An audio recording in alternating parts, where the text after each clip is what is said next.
My friend Sim and I, both of us from the States, set up Dubizzle.com. And it was inspired in a way kind of by sites like Craigslist, and then after a while we tailored it more and more to Dubai and this region in general. We both actually have the same title, basically, managing partner, though we've given ourselves other titles, like I'm El Capitan and he's El Presidente.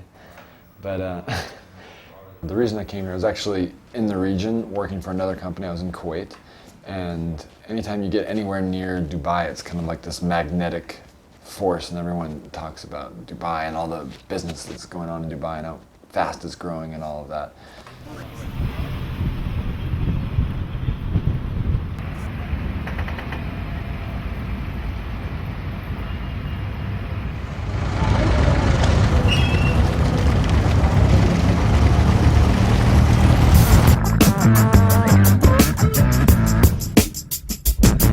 Right now we're hopping on the Sheikh Zayed Road, which actually goes all the way to the capital of the UAE, which is Abu Dhabi. It's pretty much the main vein of Dubai. And we're turning off into the Burj Dubai site, which is, when it's completed, is going to be the tallest building in the world. Just to give you an idea of how tall it's going to be, it's going to be about 1,000 feet taller than the Empire State Building. They haven't said exactly how tall it's going to be, because they don't want anybody outdoing them, but they've said that if anyone tries to outdo them, they'll just build it higher. So don't even try it. That big sloped metal tube looking thing is Ski Dubai, the indoor ski slope.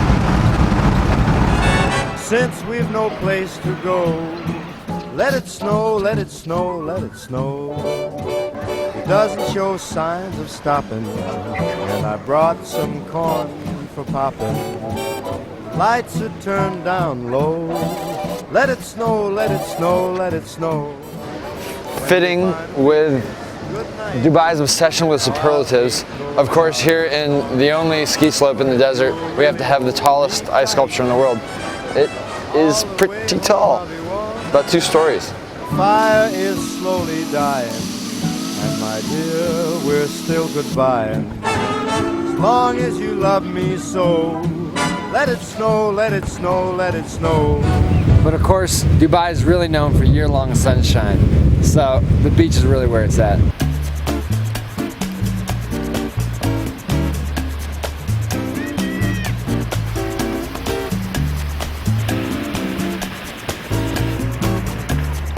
Some people in Dubai need more than just shopping and skiing, myself included. And for those people, we have a budding art scene here with strong injections of regional flavor. So let's check it out.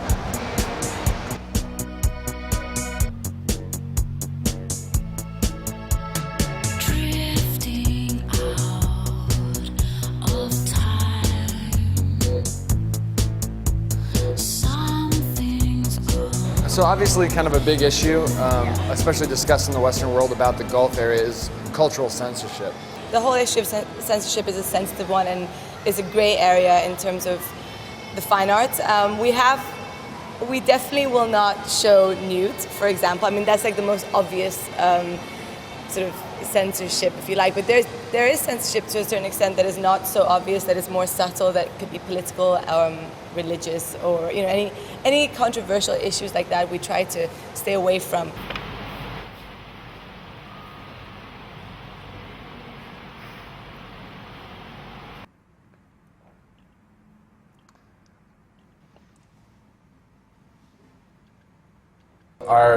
Our latest headline in our fake news is Assalamu alaikum is named Dubai's first slang word. And here we have a picture of the Burj Dubai, which is going to be the tallest building in the world. And it's definitely Assalamu alaikum. And the caption down here states that the Burj Dubai is expected to be the object that receives the single most Assalamu alaikums. Of course, we report that these were made up by the DSCU, Dubai Slang for Cultural Unity, but actually we're the ones who made them all up. We write these articles and pretend that they're real. So. After a long, hard day of doing business, it's time to go meet my girlfriend at Club Ibo for a party. But no Dubai night is complete without starting and ending in a Dubai taxi with some funny, charismatic guy from Peshawar, Pakistan behind the wheel. I bet you this guy is too. I am Taj from Pakistan. So, Taj, how long have you lived in Dubai? Dubai, 12 years. 12 years? Yeah. So, in 12 years, what has changed? Dubai very big change. Too many construction. Oh, very very change. Dubai too much traffic.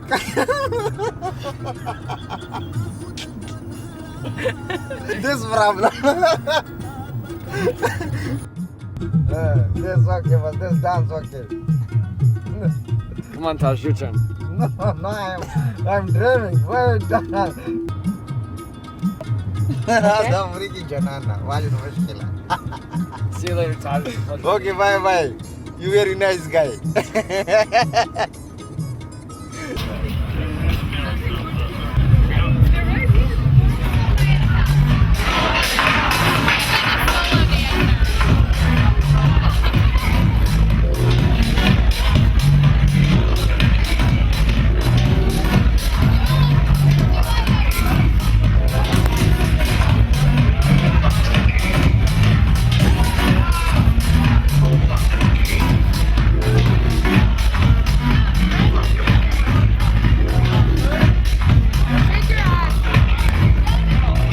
I think the be all and end all is that people don't really know what Dubai is about yet, but you know it's getting there. You know, and I think that's something that we sort of take great pride in doing what we do, is that we're trying to sort of bring some credibility to a region that not that didn't have any previously, but you know we're trying to make a big deal of it. We're trying to make ourselves known for doing something a little bit out of the ordinary, a bit out of the mainstream. So, I mean, Dubai is like such a commercial nightlife scene. I mean, it's all about, you know, what you're driving and what you're wearing.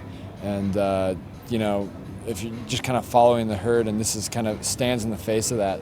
Like, what made you guys, like, what made it occur to you guys that this was actually going to work here? And what Dubai sort of gives you the opportunity to do is sort of, because it's so new and it's so developing, it lets you go out and really experiment and take risks, whereas everywhere else in the world everything is saturated. 1,000 other people are doing the same thing.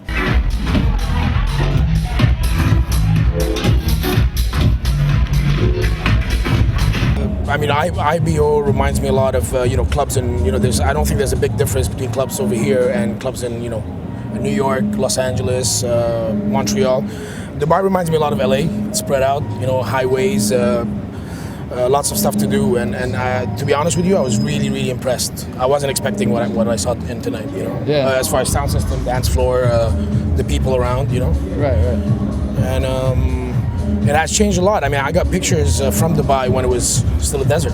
Right. That was 6 years ago. That was, you know, I got pictures from 6 years, and I got other pictures from like 10 years. Right. Which my brothers used to send me, and wow.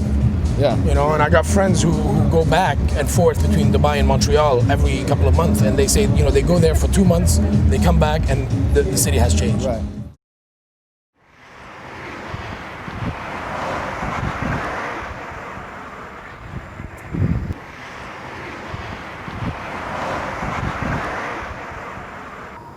Before I open the door, I have some real serious stuff to talk about. And that has to do with kind of progressive societies. Obviously, what we've been talking about this whole time is progressive societies. And pretty much all progressive societies are moving towards eating drunk food at 4 in the morning. Well, here we are in Dubai, and we're about to go eat drunk food at 4 in the morning. Let's see how it is.